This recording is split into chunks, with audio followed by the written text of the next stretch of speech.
If you guys aren't concerned about what you just heard, you're absolutely asleep.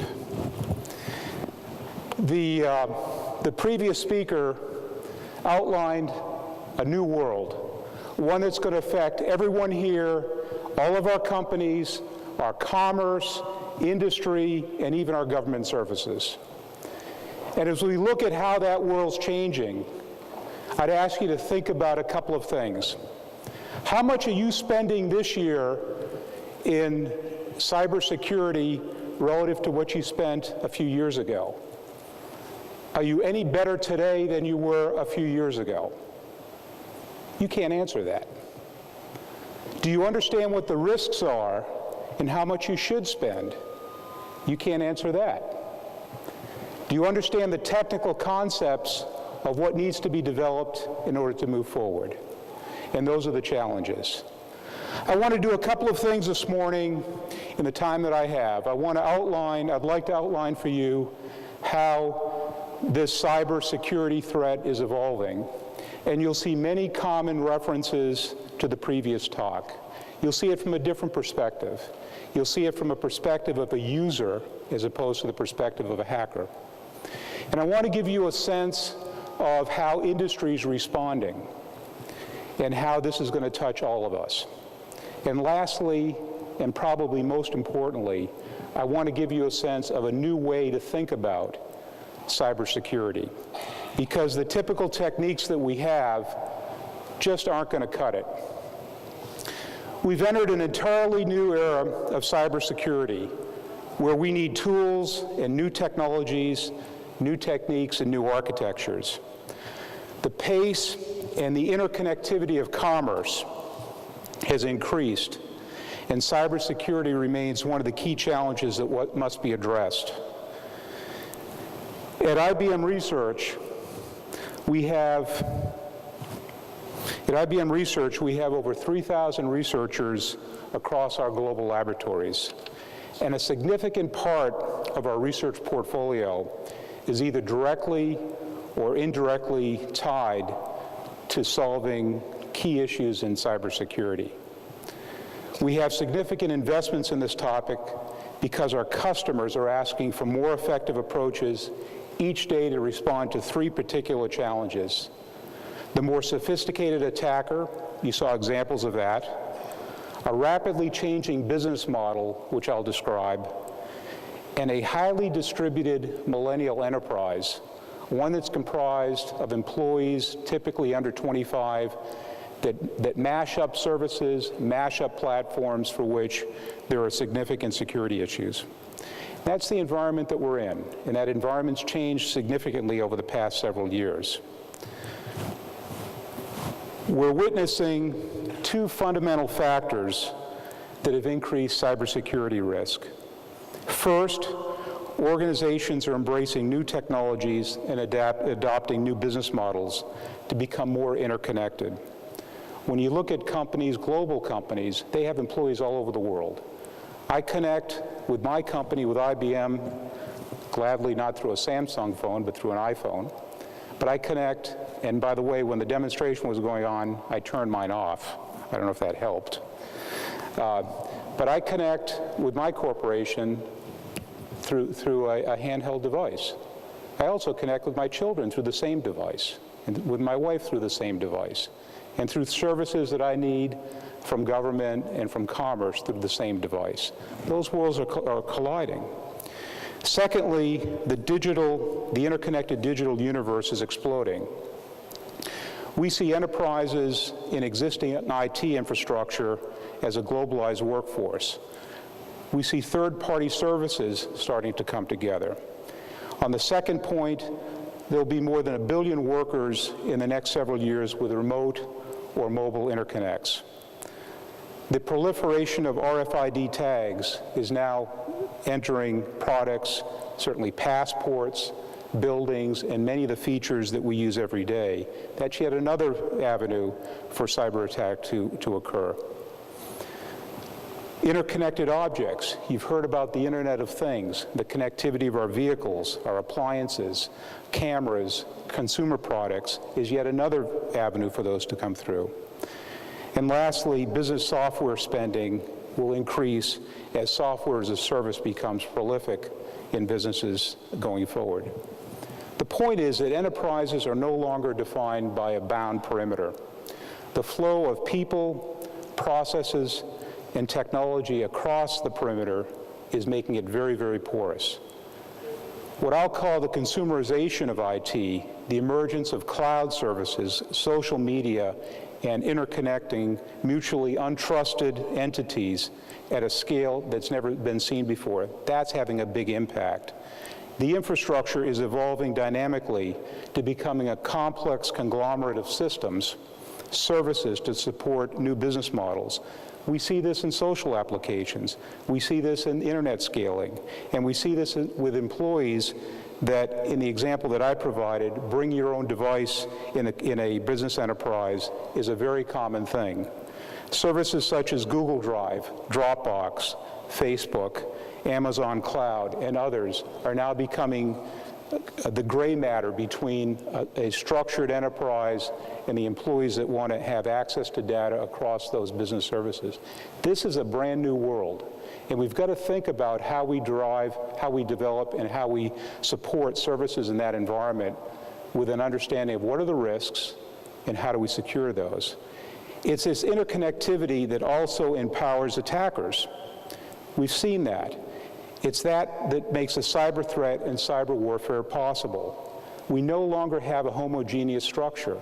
We have an ad hoc network of users and capabilities, and it's that ad hoc function that allows the attacker to find the seam and to exploit that seam in ways that were never designed for initially.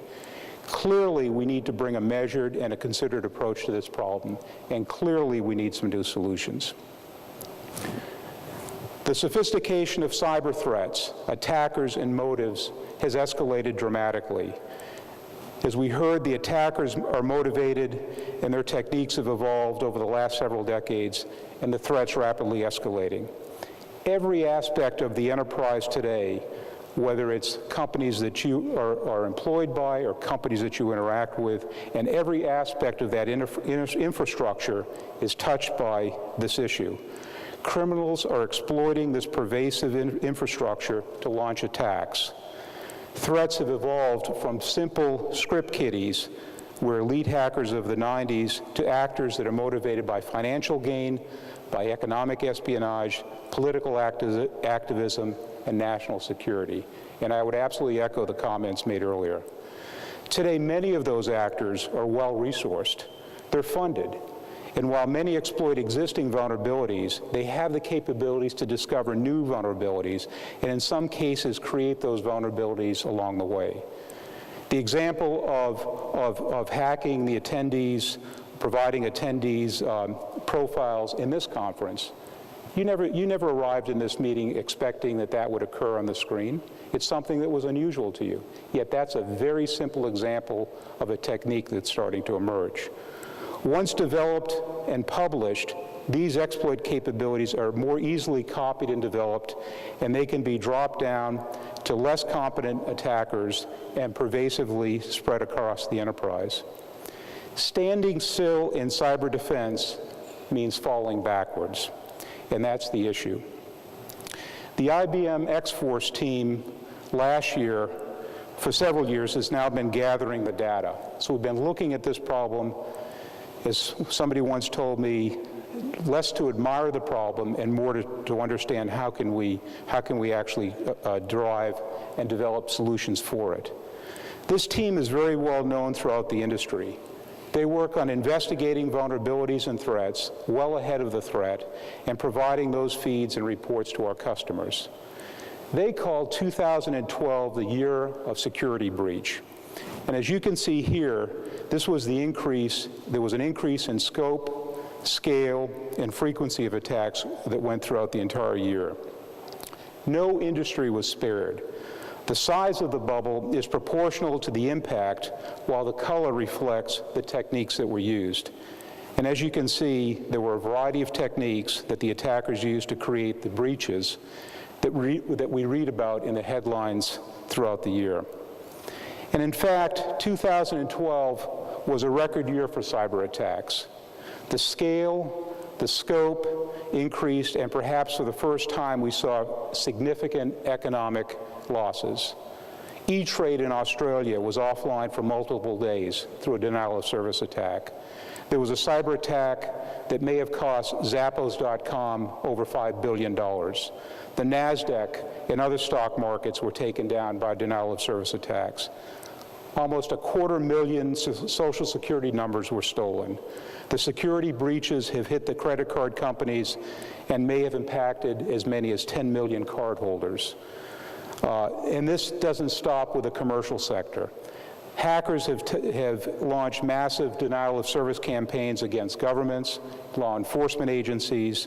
The UN official website was taken down by hacktivists. It's pervasive. 6.5 million LinkedIn password hashes were posted on the internet. 1.5 million eHarmony password hashes were uploaded. Almost half a million logins from Yahoo, the login credentials, were compromised through an SQL attack. It's hitting everything, and it's hitting everywhere. And the question is, what do we actually do about it? Our vulnerabilities have changed forever. The duality of hackers and cyber warriors has emerged to challenge the public and the private. The sophistication of attackers, as well as the scope of these activities, is increasing, and the data losses are now starting to mount. Hackers have evolved capabilities in several areas.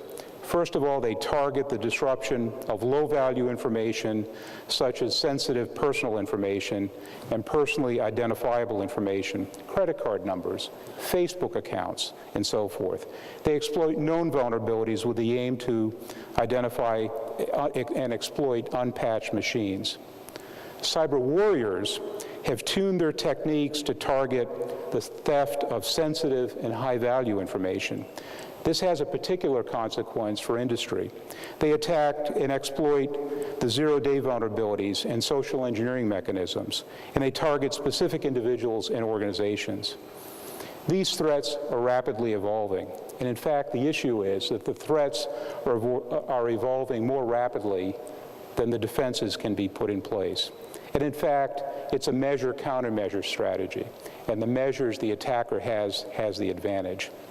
Unlike traditional threats which have targeted low-value assets, the new adversaries are going after sensitive and high-value information.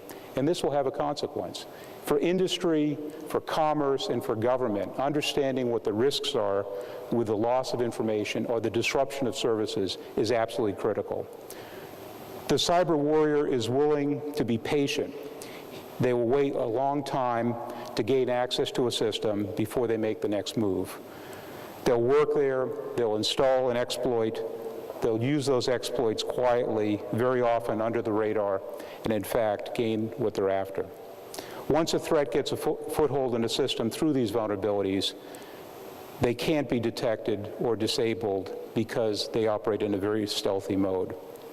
So the first step to operating in such an environment is to strengthen our security posture, and at IBM and in other companies, establishing a set of essential cyber hygiene practices. This isn't the only way to solve this problem, but it's certainly the first step. Within IBM, we've adopted these 10 key measures, and in fact, they've done a lot to help us reduce our vulnerabilities and to strengthen our posture. We've designed a structure of governance across the company that enables proactive identification and management of the risks. We've actually identified our risk areas, and we've postured our cybersecurity to protect those areas as a primary position. We have a skilled and a resourced incident management and response team. This team provides us with resources and insight into attacks and into the forensic analysis of what in fact happened. The employees, providing the employees with an option to bring their own devices and providing the employees with a way to use those devices in a business environment without compromising their personal data and by protecting the enterprise data. We're doing that every day. We do that across our enterprises. We do that across our laboratories. Automating endpoint security settings, identifying quality service inspections, automating patch management. This happens in the background. And it happens on my machines. I have several machines, several laptops, several cell phones. It happens in the background. I don't even notice it. But most importantly, what's occurred is we've identified ways to sensitize the employee to the cyber threat. Just the mere awareness of incoming messages, how you respond to them, how you're not baited into a phishing attack, and how you respond and how you handle sensitive information is a critical part of this. Integrating security as a part of our mergers and acquisitions is another key part of it. In an organization that is largely distributed, acquiring new companies to be part of IBM, acquiring new companies and managing those IT infrastructures, absolutely critical so that we don't expose a seam. These are just some of the measures that help us as a company of 400,000 employees around the world, manage our security posture. But there's more. In addition to strengthening those policies, protocols, and network hygiene, cybersecurity is moving very much towards this fine-grained perimeter. Instead of a single defense structure, and even a tiered defense structure, we're identifying and we've put in place defenses that target advanced threats in combination with internal and external controls to respond adaptively to the enterprise. These advanced threats require targeted protection. We have a series of anomaly detection systems that look for blind spots that the attacker may hide. We look for traffic flow. We look for patterns. We understand the patterns of our employees. We look for patterns of IT usage. And in fact, that gives us another look into this. But the new cyber strategy that we're moving towards, that the industry will be moving towards, is one that evolves where there will be three cornerstones of defense. There's certainly this historical analysis piece, the forensic piece that looks at how did I get attacked and what was the attack vector, who in fact was in my network and what did they exploit. But the next two pieces are absolutely critical, and these are the pieces that provide new insight to cybersecurity. The concept of real-time analytics to give you a sense of what's happening on your networks with your information on a real-time basis, absolutely essential. If you knew, for example, just taking the example that we saw here this morning, if you knew, for example, that your information was being collected from your phone, you'd probably operate a little bit differently. If you had some indication on the face of your smartphone that at that particular point in time, your information is being compromised, you'd operate differently. We don't have such interfaces today across the consumer products that we use. We sort of trust that they're there, and we assume the liabilities that we all live with. The world that was described is a world that we can't live in. We need an environment that allows us to trust the material, the information, and the protocols that we have in place, and to trust that when we send a piece of information, it's secure to the person that we're sending it to, and when we receive a piece of information, it's in fact from the person that it was indicated that it came from. Those protocols need to be established, and having a real-time analytics that looks at our information processes will be absolutely critical. The third piece is actually quite new, and that's this predictive modeling area. And in predictive modeling, we're looking beyond what's on our networks today to try to predict the trends and the usage of those networks so that, in fact, we can do one of two things. We might be able to adapt our network architecture. In fact, maybe we could adapt the network architecture faster than the attacker could see it. Be pretty interesting. Might be happening. Maybe we could adapt the way we transmit information on our networks, encrypt information on our networks, or provide multiple copies, only one of which would be useful for the parties that we're sending to. Again, new techniques that allow us to work real-time, work ahead of the threat. And there are technologies that in fact help us in these areas. a whole set of technologies that are centered on learning and reasoning, neural networks, BaseNet estimators, link analysis, supervised learning in our networks, reinforced learning, and a set of technologies that allow us to gain insight on the user, activity prediction, contextual insight, and so forth. These technologies have now come out of the research community and are starting to be adopted in products that are starting to hit the market. And you're going to see these over the next several years.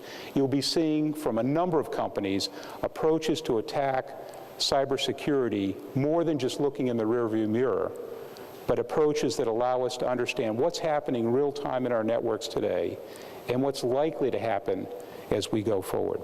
And it's those techniques that will be absolutely critical to break this barrier between the effectiveness that an attacker has and the lethargic response that the defender has. That's the dilemma that we have. And the technologies that we're looking at, and certainly companies and certainly IBM and others as well, will be employing, I think you'll see this very much in the next several years. With these techniques, we can do in minutes what used to be done in weeks, and that's the critical piece. Let me give you a glimpse into one of these areas. This is an area of deep interest and deep investment at IBM, the area of cognitive computing. We're certainly using cognitive computing in fields such as healthcare, commerce, marketing, and we'll be applying it to finance. The key idea here are building systems that learn and they reason and they understand, and they might even be able to dialogue with a human user. Within the next several years, we will see security systems that in fact do just that. They will talk, they will dialogue with the user, they will understand the user's capabilities, they will understand the risk, the first question I asked earlier in the talk, and they will apply dynamic levels of cyber defense entirely in the background, responsive to the needs of the user, the dynamic activity of the network as it exists at that point in time, and an understanding of how the threat's evolving. These systems will understand context and they'll apply security measures accordingly. They'll provide us advice on how to interact with information systems, much in the same way that IBM Smarter Cities technology has changed the way we operate cities. We're developing and applying these deep analytical systems in these domains, and I can certainly see an era where these same types of systems will be adopted in cybersecurity. Quite simply, these systems will apply learning and reasoning interactions to extend human cognition. We're entering a new world, a new era of cybersecurity, where we need new tools, new techniques, and new architectures. The scale, the scope, and the frequency of attacks will continue to increase. Enterprises and nations need to embrace new and emerging defenses to address the risk and to protect their critical business assets and infrastructure. And as my talk is titled, it's a little unconventional, before all hell breaks loose, we need to move from reactive to preemptive in cybersecurity. Thank you.